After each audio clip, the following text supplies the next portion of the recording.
¿Cómo están ustedes? Hoy, como todos los días, de lunes a jueves, estamos en el otro enfoque con Darío Cuba y Tito Livo. Soy Tito Livo y hoy le traigo una gran propuesta. Esa propuesta es Rodrigo Guilló, que es periodista, dirigente político de Morena en México, y es un muchacho joven pero con una proyección a futuro muy grande. Rodrigo ya ha publicado libros, tiene investigaciones y es del equipo de estrategia de Morena. Con él vamos a hablar de la CELAC. Pero antes de entrar con Rodrigo, Guilló, hablar de la CELAC, qué es la CELAC, cuáles son los planteamientos de la CELAC, por qué América Latina debe ir a la CELAC, vamos a decirles a ustedes que usted todos los días a las 10 de la mañana o a las 9 de la noche, usted no puede sintonizar poniendo en su dispositivo electrónico cananga.tv. O sea, usted escribe cananga.tv y usted nos va a tener directamente en el otro enfoque con Darío Cuba. Esto lo puede hacer en cualquier dispositivo electrónico. Pero si por H o por R usted no nos puede ver a las 10 de la mañana o a las 9 de la noche, usted se va a registrar en YouTube y va a buscar el otro enfoque con Darío Cuba y ahí usted va a recibir nuestras propuestas. Todos los días, de lunes a jueves, usted le va a dar a la campanita y le va a dar a like y lo va a compartir con relacionado y en sus redes sociales. Algo tan sencillo como eso es muy grande para nosotros, porque esto nos permite a nosotros poder llegar a más personas y que mucho más personas se vayan enterando de nuestra propuesta. Antes de entrar con Rodrigo, vamos a hablar sobre la situación económica del mundo. Ayer hablábamos, y en estos días hemos hablado de la situación de Evergrande. Evergrande, la segunda empresa inmobiliaria de China, entró en un proceso de quiebra. Evergrande ha podido cumplir debido a la ayuda que ha tenido con los acreedores chinos, que tenía que pagarle alrededor de 80 y tantos millones de pesos. Pero el gobierno chino no lo va a ayudar a salir de ese problema con los acreedores internacionales. Eso ha creado lo que se conoce como el efecto contagio en Asia. Todavía en el continente americano y europeo no se han sentido esos coletazos. Ahora, hay una situación complicada porque Estados Unidos, al igual que Evergrande, que tiene una situación difícil en el tema de su deuda, los norteamericanos como nación también han llegado al techo de su deuda y puede ser que lleguen a un impago. En el día de ayer, los republicanos se negaron a apoyar el incremento del techo de la deuda del gobierno norteamericano. Tienen hasta el día 1 para ello poder resolver esa situación, o sea, hasta el viernes. Si de aquí al viernes no han llegado a un acuerdo, eso puede ser que Estados Unidos llegue a un proceso de crisis económica. ¿Por qué? Porque quizás se puedan manejar hasta finales de año o a principios del año entrante, a través de una serie de ajustes que pudieran ir haciendo, pero ya a partir de ahí van a entrar en un proceso de no pago. Y lo primero que van a hacer es a restringir el sector social. Todo lo que es salud, educación y todas esas ayudas que estaba dando el gobierno norteamericano, eso se va a restringir. Por otro lado, hay también visos de una crisis energética. Ya en Inglaterra hubo una empresa vinculada a los fertilizantes químicos, fertilizantes que vienen como derivado del petróleo. ¿Y por qué ha habido un problema con los fertilizantes químicos? Aquí es importante ver esto, porque una escasez de alimentos va a traer como consecuencia un incremento en los precios de los alimentos, más del incremento que hay ahora. Incremento que tiene que ver en gran medida también por el incremento de los fletes de los furgones que han incrementado, o sea, se han subido los precios en los fletes de los furgones violentamente, y eso se ha traducido en los precios de los alimentos, en parte. La otra fue también, al cerrarse la economía el año pasado, pues muchas personas dejaron de producir y ha habido una crisis de producción de alimentos y eso se refleja en los precios. Ahora, ¿qué está pasando? Y esto vuelvo a señalar, porque muchos presentaron a Punta Catalina como la panacea del problema eléctrico de la República Dominicana, y no era así.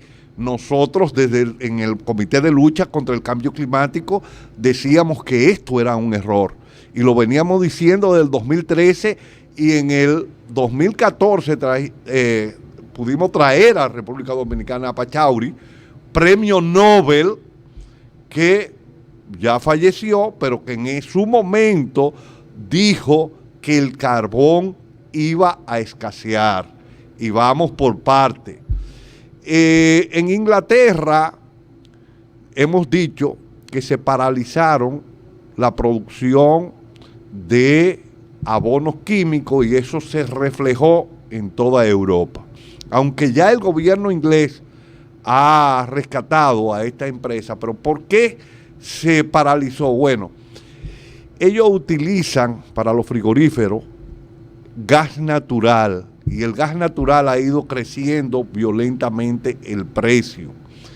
Como ha ido creciendo el precio del gas natural, esto ha creado una situación económica difícil para la producción de abono, que tienen que utilizar también el CO2 que utiliza el gas natural para el enfriamiento. Esto ha hecho que esa empresa entrara en un proceso recesivo y que el gobierno inglés tuviera que salvarla. Ahora, ¿qué está pasando con el carbón? Es interesante. Las naciones como China, Estados Unidos, Europa, al 2050 se han planteado una reducción violenta de los gases de efectos invernaderos. Y para tales fines, al carbón, al petróleo, le han puesto impuestos y han puesto un proceso de reducción. Las empresas que trabajan con carbón han estado planteando desde antemano que para poder venderte carbón, tú tienes que haber negociado con tiempo para ellos poder extraer ese carbón. Y tienen cuotas. Y eso ha ido escaseando el carbón. Y eso ha hecho que también los precios del gas suban. Y hay otro problema. Los precios del petróleo se están disparando. Hoy andan alrededor de $75, no sé, o ayer estaban a $75, y se prevé que pueda llegar al máximo que estuvo en el 2014, hace 7 años, que era un máximo de 80 y tantos dólares. Esta situación, en una crisis energética, en una crisis sobre el techo de la deuda, en una crisis en el área de la construcción en China, con la segunda empresa de mayor porcentaje de venta, donde tiene más de 1 millón de apartamentos vendidos o están por la mitad, esto puede generar lo que en la década del 70 se llamó estanflación, que ya lo hemos explicado aquí, que es lo que Keynes nunca se imaginó que podía existir en la economía. O sea, un estancamiento de la economía, una caída de la producción con altos niveles inflacionarios. Solamente hemos querido tocar esta parte sucintamente para hacer un pequeño análisis antes de entrar en el análisis principal, que es con Guillot desde México. Vamos a un corte y cuando regresemos vamos a estar con ustedes hablando de la CELAC con Rodrigo Guillot.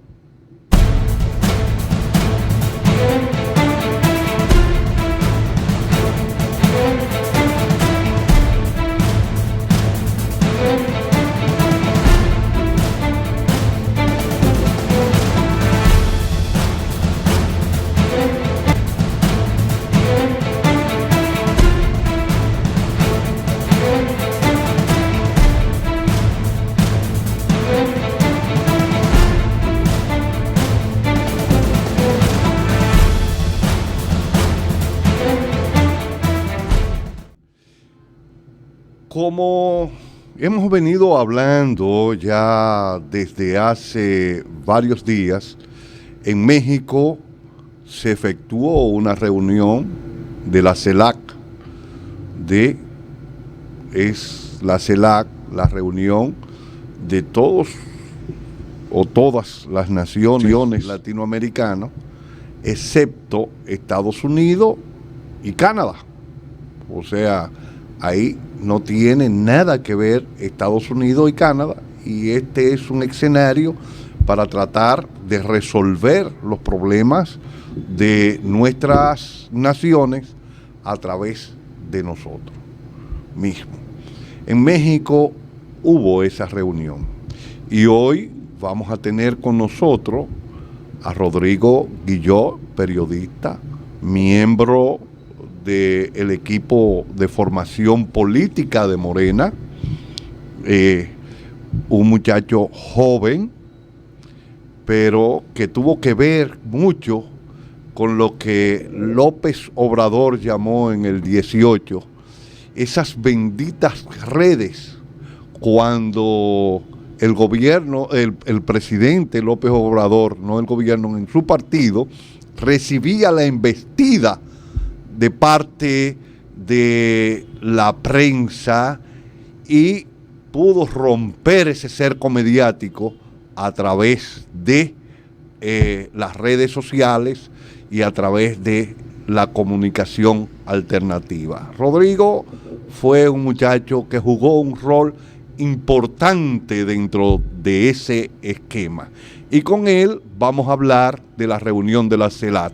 Buenos días, Rodrigo. ¿Cómo va México? ¿Cómo van las cosas? Hola, compañeros, compañeras. Tito, gracias por estar aquí. Es un honor platicar contigo y pues vamos muy bien, listos para comentar este tema de la CELAC y lo que saques, porque sabemos que tienes pues muchos temas que comentas en los medios en los que colaboras, y pues es un honor compartir espacios contigo. El honor es nuestro, Rodrigo. El honor es nuestro estar contigo. Te conocimos recientemente cuando fuimos a México como observador electoral y estuvimos juntos en Michoacán como observador y pudimos conocer de tu profundidad de pensamiento y de tu interés y de tu formación política. Entonces queremos que nos hable de esa reunión de la CELAC, que nos explique qué fue lo que pasó en México, por qué el presidente López Obrador convocó y qué se logró con esa convocatoria allá en México. Pues yo creo que por un lado, Tito, esto refleja el inicio de la segunda mitad del periodo presidencial de Andrés Manuel López Obrador. Sabemos que en México no hay una reelección constitucional, no hay una posibilidad de reelegirse a menos que se modifique la Constitución. El presidente ha declarado desde la campaña y todos los años que no se va a reelegir, porque la derecha tiene una campaña en donde argumenta que se va a reelegir, se va a reelegir, se va a reelegir, lo cual es falso. Y hablo de la reelección porque, digamos, en otros países la apuesta política podría ser terminar un periodo presidencial con ciertos resultados que después pues llamen a la población a votar por un segundo mandato presidencial. Aquí no es así, pero el único referéndum que tuvimos, si pudiéramos ponerlo en esos términos, pues es la elección legislativa. Y yo creo que Andrés Manuel parte como primera lectura por pensar en que se ganó la mayoría en el poder legislativo, y eso da un respaldo al gobierno de Andrés Manuel López Obrador, a la denominada Cuarta Transformación, para radicalizarse hacia la izquierda, para correrse hacia la izquierda y profundizar su política pública y su discurso, y para llamar a la gente a continuar con el proceso. Y creo que la CELAC es resultado de esa lectura del gobierno de que hay que correrse a la izquierda, y coincide muy bien en los tiempos con el resultado electoral de la elección intermedia. Eso por un lado, digamos, en lo nacional. Bueno, además coincide, no sé qué tanto destacó la noticia en otros países, pero hace poco los senadores del Partido Acción Nacional, que es el partido de la derecha reaccionaria, católica, latifundista en sus orígenes, después ya banquero financista también, pues trajeron a los fascistas del partido Vox en España, aquí a México, al Senado, a dar una conferencia de prensa en contra del aborto, en contra del comunismo, en contra de todo esto que en su imaginario, en el imaginario fascista, pues Andrés Manuel López Obrador representa, ¿no? Lo cual es mentira, pero aunque fuera mentira, pues digamos, estamos viendo una reacción más violenta, más cargada a la derecha radical por parte de sectores de la oposición mexicana, y con eso también coincide la CELAC, ¿no? Un par de semanas después de que viniera Santiago Abascal, presidente de Vox, aquí a México, al Senado mexicano, a dar sus discursos, etcétera, pues vino el comandante Nicolás Maduro, vino Díaz Canel a festejar el inicio, los 200 años del inicio, de la consumación de la independencia, el día del desfile militar, dio un discurso aquí. Vino, por supuesto, a la CELAC, vino el presidente de Bolivia, vino el presidente de Perú, Pedro Castillo. Es decir, vimos un contraataque, digamos, de las fuerzas progresistas a estos primeros signos de reacción de derecha. Y en el plano internacional, me parece que México está jugando un papel, o está buscando jugar un papel de mediador entre Estados Unidos, Canadá, sobre todo Estados Unidos, pero digamos Estados Unidos y Canadá, con la región de América Latina y el Caribe. Digamos, hay quienes hablan de una especie de hermano mayor. La verdad, a mí no me gusta ese adjetivo. ese concepto de hermano mayor implica un cierto tutelaje o una cierta incapacidad de los países hermanos de América Latina para conducirse ellos mismos, como que necesitaran un hermano mayor. Pero sí, si no estoy de acuerdo con eso del hermano mayor, sí creo que hay una especie de apoyo solidario de un país que goza con algunas características muy específicas de México, peculiaridades, además, pues con un proceso ampliamente apoyado desde la base social mexicana, que es la Cuarta Transformación, el gobierno de Andrés Manuel López Obrador, y que coyunturalmente, históricamente, pues ahora tiene esta oportunidad de ser el mediador, ¿no? Casi como una coincidencia geográfica, que la geografía también juega un papel muy importante en esto, pero bueno, al norte tenemos Estados Unidos y Canadá, y al sur tenemos América Latina, el Caribe, y creo que en este sentido estamos buscando ser un mediador. No digo que un representante de América Latina, porque digamos que la retórica de Andrés Manuel nunca ha sido, yo creo que sí de confrontarse, pero no de romper con los gringos. Creo que Andrés Manuel hace un cálculo muy delicado, muy milimétricamente pensado, para saber en qué cosas sí va a llevarle la contra a los gringos y en qué otras cosas va, digamos, a buscar una alianza, ¿no? Hay terrenos en los que no cede, a pesar de que hay presiones de sectores con alcance internacional originados en Estados Unidos, como por ejemplo el sector energético, ¿no? Que ha estado presionando desde Estados Unidos y desde Europa en contra de la política soberanista energética de la Cuarta Transformación, y Andrés Manuel no ha cedido y, digamos, ha tenido estas posturas a negociar, y hay otras en las que el discurso es menor, es menos agresivo y busca negociar. Por ejemplo, en la migración con Centroamérica, lo que busca Andrés Manuel es obtener el apoyo económico de Estados Unidos, no para México, sino para Centroamérica, para invertir en desarrollo, en infraestructura, en oportunidades para los compañeros y las compañeras que hoy por hoy se ven obligados a desplazarse hacia el norte, buscando llegar a Estados Unidos por la vía terrestre, obviamente pasando por México.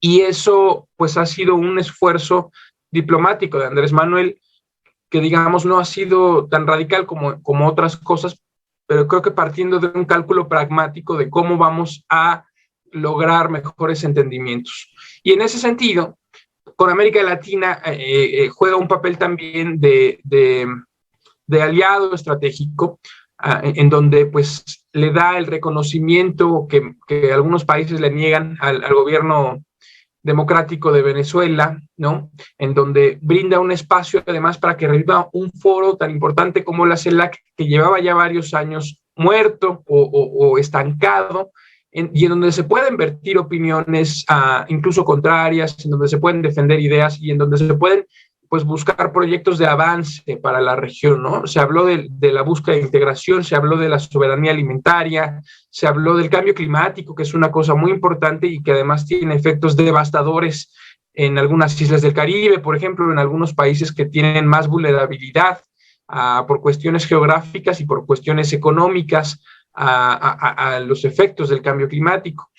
Y además, pues está combatiendo a esta cosa horrible que se llama la Organización de Estados Americanos, que desde su fundación, pues obedece la línea política, diplomática de Estados Unidos, y que además en los últimos años, pues se ha creado un consenso mucho mayor respecto a su papel, que es un papel pues de apoyo a los golpes de Estado, de dinamitar o buscar dinamitar los procesos políticos y sociales progresistas de la región, y que muchos países, incluso los que no son tan de izquierda o algunos del centro derecha por ahí, pues han coincidido en que hay que eliminar a la OEA o por lo menos generar una reforma importante.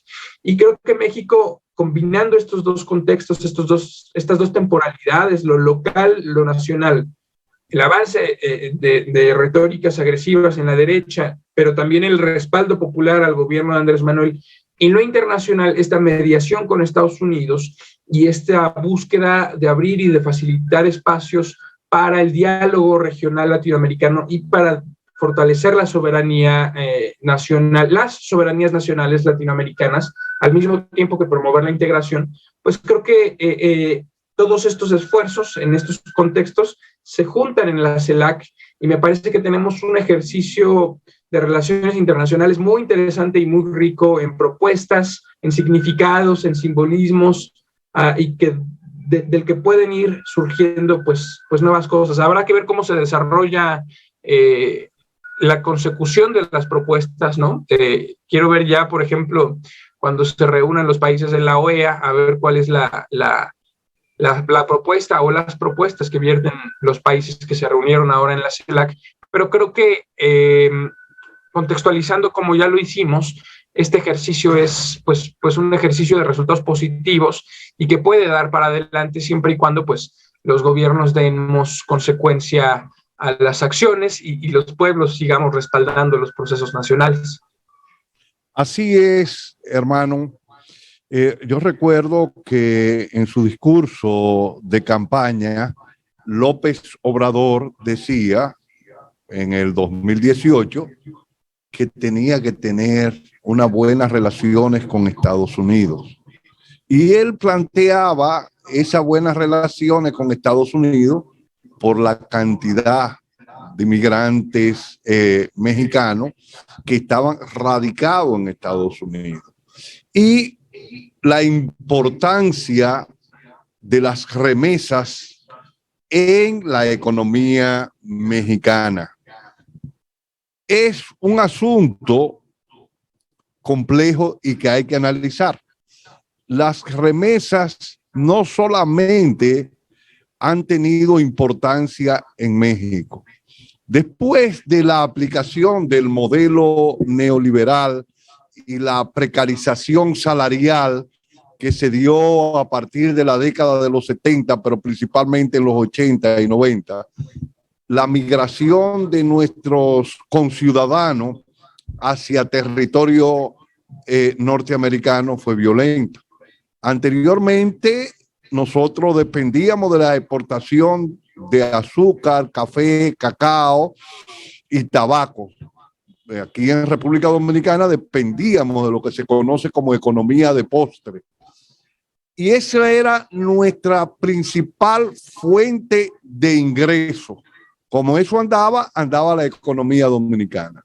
Hoy las remesas juegan un papel preponderante conjuntamente con el turismo. Pasamos de esa economía de postre a una economía de servicio. Y vemos que México para ese entonces, su principal ingreso era el ingreso petrolero, pero hoy no, hoy son las remesas. Entonces a México le toca jugar un rol importante. Y recordando que más de la mitad de su territorio fue llevada por Estados Unidos en el siglo XIX, entonces también le toca jugar una pelota un tanto complicada para saberse manejar con el monstruo y a la vez poder jugar el papel de la transformación o la cuarta transformación como se plantea.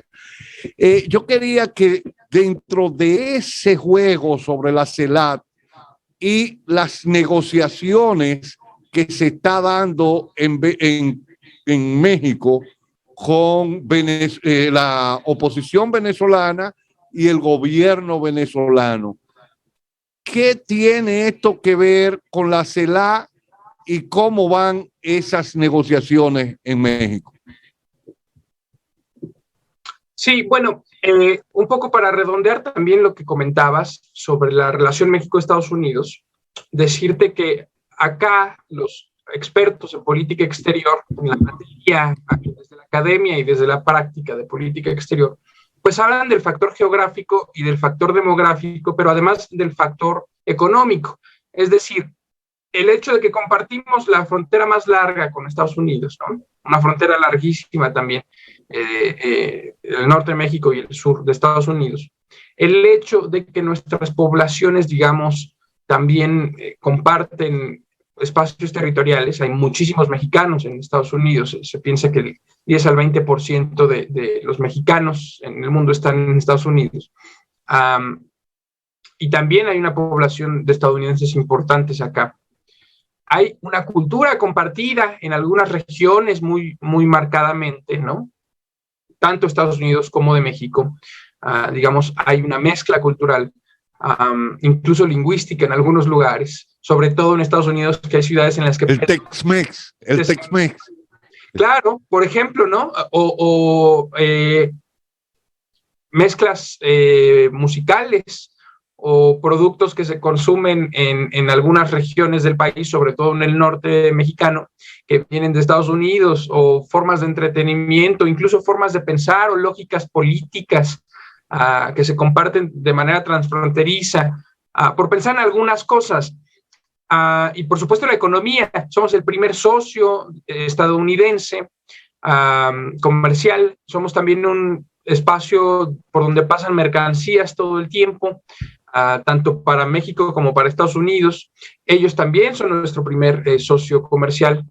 Entonces, digamos, la compenetración existente, nos guste o no, hace codependientes a los países. Y esto puede ser una desventaja en muchos casos, pero también en muchos otros una ventaja. Digamos que en épocas históricas en donde la agresividad imperialista de Estados Unidos contra otros países era mucho más agresiva, contra México se contenían, no por buena onda, no porque nos querían mucho, sino por un cálculo pragmático de ellos, ¿no? Que era una inestabilidad, una guerra civil, a una época de demasiada violencia en México, implica costes para los estadounidenses y pérdidas monetarias que no están dispuestos a perder, o riesgos que no están dispuestos a correr.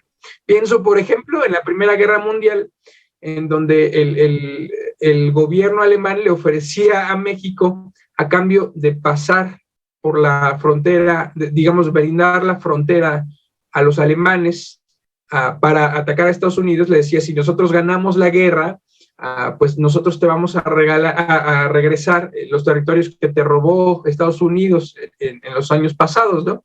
Entonces, claro, pues toda esta serie de condiciones geopolíticas y económicas hacen que Estados Unidos sea cauteloso con cómo maneja las cosas aquí, tenga más cuidado con nosotros, de alguna manera. Y eso, por supuesto, pues genera esta ventana de oportunidad en la que se dan todas estas acciones de política exterior. Muy importante, como tú comentabas, lo que se da con Nicolás Maduro y con el gobierno de Venezuela y el diálogo que se promueve con la oposición venezolana. Sabemos que la oposición venezolana, como todas las derechas en nuestra región, pues es una derecha inculta, apátrida, que no conoce de la historia, que recurre a la violencia y sobre todo que está conformada por los sectores adinerados del pasado que han visto perder sus privilegios y que están molestos por las políticas sociales, de justicia social que promueve en los gobiernos populares. Aquí en México, pues ya te comentaba de los fascistas de Vox, etcétera, del Partido Acción Nacional, y en Venezuela pasa exactamente lo mismo, pero lleva más tiempo pasando. Además con una estrategia más agresiva, más violenta, físicamente violenta, ¿no? Hablamos de una oposición que quema vivos a los compañeros y a las compañeras solo por ser morenos, porque ser moreno para ellos equivale a ser de izquierda y ser de izquierda es malo, y entonces te queman vivo, ¿no?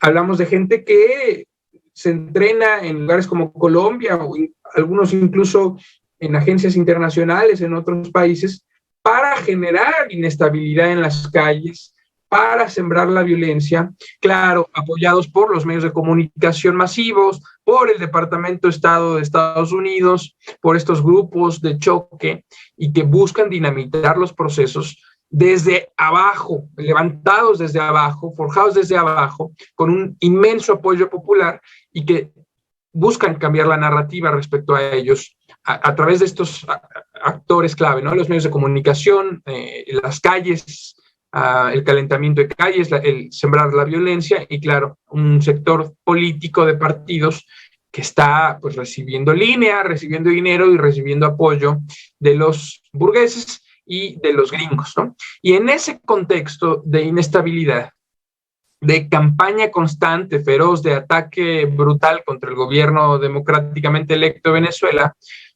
pues México lo que hace es brindar un espacio seguro, muy importante, ¿no? Físicamente seguro para ambas partes, para la oposición y para el gobierno, los representantes del gobierno venezolano. Y además, pues buscar un mediador. México elige no ser un mediador para respetar el principio de la no intervención, ¿no? Que el ser mediador no significa ser interventor, pero sí busca, digamos, mantenerse alejado de esas disputas internas, brinde el espacio y además, pues llega a Noruega a facilitar el diálogo, ¿no? Un gobierno bastante más neutral que, por ejemplo, Estados Unidos, ¿no?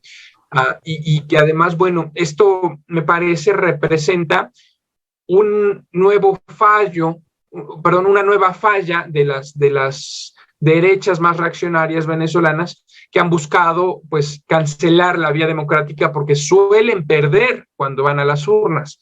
Y sin embargo, el apoyo popular hacia el gobierno venezolano ha sido tal que se vuelven a ver obligadas a recurrir a la vía democrática, a pesar de que no les convenga, de que no es lo que quisieran. Han encontrado un apoyo tan fuerte de la gente en Venezuela hacia el gobierno popular, no hacia la oposición, que pues no tienen condiciones para ganar el gobierno, si no es pues recurriendo a la votación, que también es una vía muy difícil para ellos porque son altamente repudiados.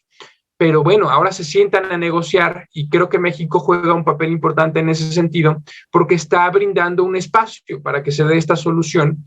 Y claro que esa decisión, como la decisión de rescatar a Evo Morales, por ejemplo, o de invitar a Díaz-Canel y defender a Cuba en contra del bloqueo económico, pues van molestando a algunos sectores del poder estadounidense, pero es, digamos, parte de la lógica política en la que México va empujando su caminito hacia la izquierda y va buscando ser un apoyo para los procesos populares, porque además los compañeros y las compañeras latinoamericanos, siempre han sido muy solidarios también con México. Cuando nosotros vivíamos una época oscurísima en nuestra historia, ¿no? Cuando los gobiernos neoliberales estaban en su apogeo y en América Latina ya se veían algunos procesos de cambio. Bueno, ahora la historia nos da a nosotros una posición privilegiada respecto a otros procesos sociales, pero la historia es como un péndulo o como un sube y baja, y de pronto estamos padeciendo algunos males, de pronto estamos gozando de algunas ventajas,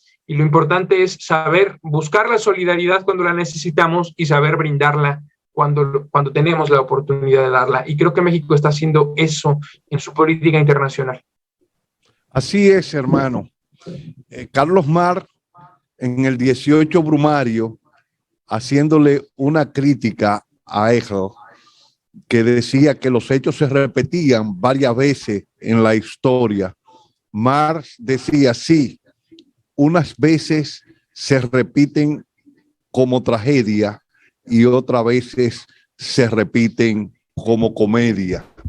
Los hechos tienden a repetirse y es por eso que debemos conocer los hechos, aislarlo, estudiarlo para poder presentar soluciones en el futuro.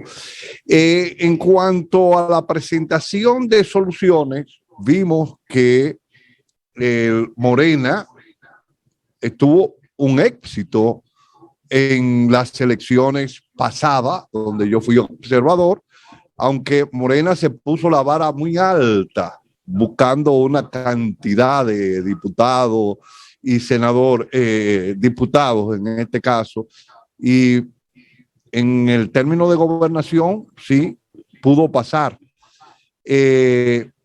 ¿Tiene Morena, ha mantenido Morena ese impulso internamente, y cuál pudiera ser el sustituto de López Obrador en las próximas elecciones presidenciales?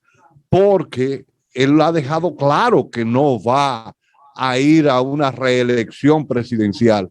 Y cuando yo analizo el liderazgo de López Obrador en términos personal, lo veo más como el de Pepe Mujica, que cuando plantean una situación, nadie lo hace volver hacia atrás.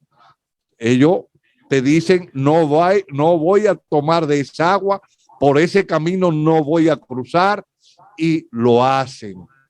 O sea, no dicen, espérate, que las circunstancias me dicen que ahora yo puedo y me voy a sacrificar. No.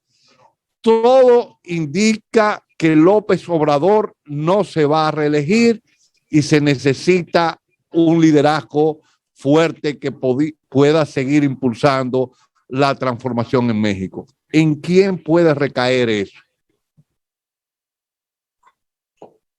Pues mira, sin caer en futurologías, que no es, existe la prospectiva, ¿no? Que es lo que vamos a hacer, pero digamos, los escenarios, básicamente, hasta el momento son dos. Está la jefa de gobierno, electa en 2018, que termina su periodo junto con Andrés Manuel, y que podría pedir licencia para competir dentro de Morena y después como candidata presidencial. Claudia Sheinbaum, pues ha sido un perfil muy cercano a Andrés Manuel desde que comienza su carrera política.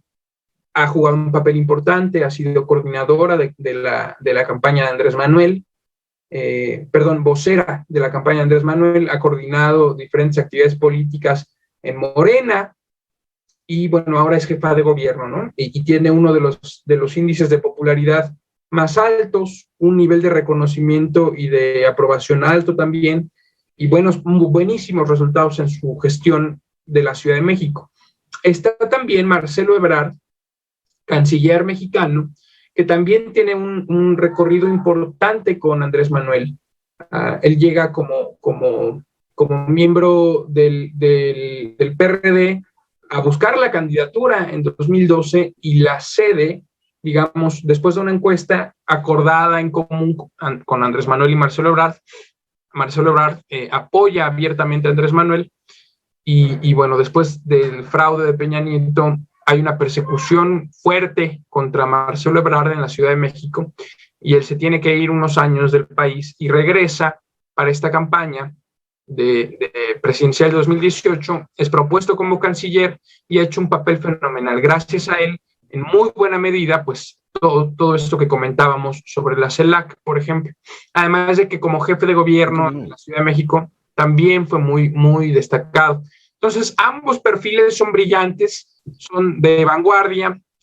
Cada una podrá tener sus preferencias. Yo no te voy a decir la mía, pues, a mi preferencia, pero ambos perfiles son, digamos, los más fuertes, los más populares, los que arrastran más apoyo dentro de Morena. Y bueno, siempre hay una tercera vía. Hace poco Andrés Manuel hizo un movimiento poco usual, que fue llamar a un ex gobernador, un gobernador en funciones en ese momento, hace un par de meses, que pide licencia a su congreso local, deja la gobernatura y se va a la Secretaría de Gobernación, que es algo así como el ministro de Interior, ¿no? Digamos, el brazo derecho del Poder Ejecutivo. Y ese hombre, pues, de una cercanía muy fuerte con Andrés Manuel, Adán Augusto López, se ha encargado de la operación política del gobierno y de la operación política de los vasos conectantes entre el gobierno y pues el partido político. Eso nos habla de que Andrés Manuel está, digamos, buscando tejer más fino el ejercicio del poder político. Envía a la ministra Olga Sánchez Cordero, antes secretaria de Gobernación, a presidir el Senado, digamos, tomar un control más directo sobre lo que pasa en el legislativo. Y bueno, ese enroque político muy ingenioso de Andrés Manuel nos habla también de una tercera vía, que podría ser Adán Augusto. Muchos dicen que Adán Augusto López, cercano históricamente a Andrés Manuel, de Tabasco, como Andrés Manuel, un hábil operador político, pues podría buscar también la presidencia, pero sea él o sea alguien más, lo que estamos interpretando es que al buscar reacomodar las cosas, Andrés Manuel está buscando también un mayor control sobre las variables, ¿no? Siempre podría haber una tercera opción sorpresiva, el famoso tapado en México. Y creo que Andrés Manuel está jugando a esas tres bandas, ¿no? Las dos principales son Claudia y Marcelo, cuadros fenomenales del gobierno de la Ciudad de México y del gobierno federal, que creo podrían dar continuidad con algunos bemoles, algunas ventajas, algunas desventajas uno respecto al otro, digamos, pero digamos podrían darle continuidad al proyecto de Andrés Manuel.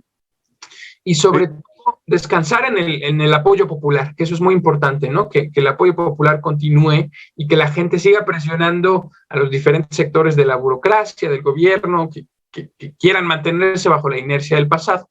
Pero esas son las dos principales vías.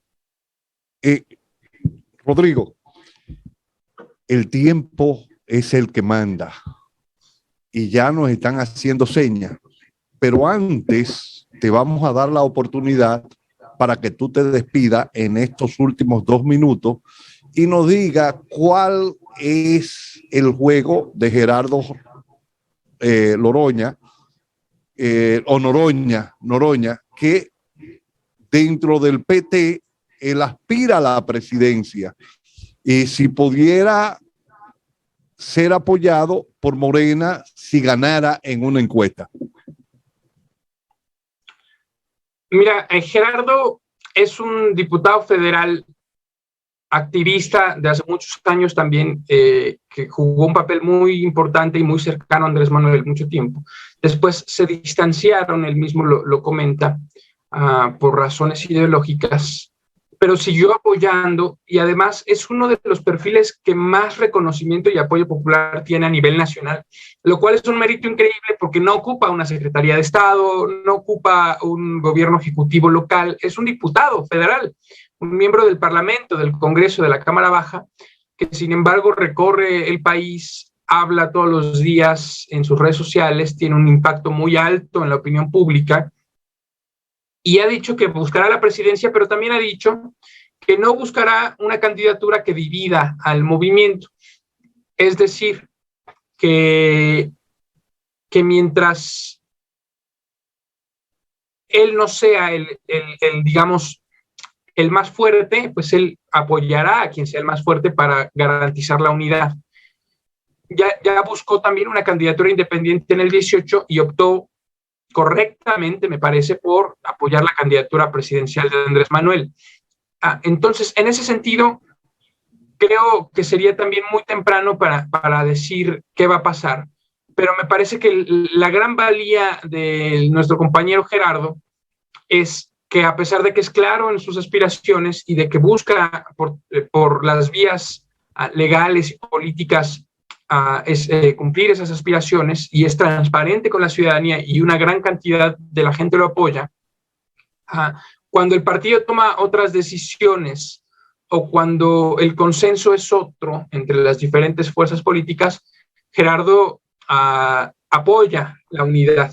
Y en ese sentido, yo no sé si el partido lo piense apoyar en algún momento o no. Habría que ver también el método de elección de candidaturas, etcétera, etcétera. Pero creo que Gerardo al final optará por cumplir con la unidad. Así es, hermano. Sí. Gracias por tú haber participado con nosotros.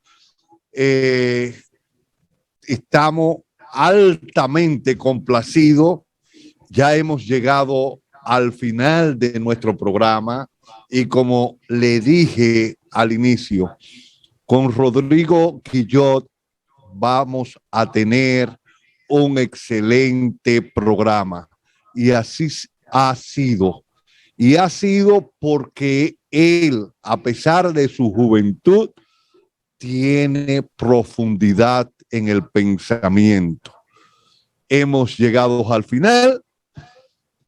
Mañana a las 9 de la mañana, hora de México y de Colombia, y a las 10 de la mañana, hora dominicana, vamos a tener otra propuesta del otro enfoque con Darío Cuba y Tito Olivo. Hasta mañana.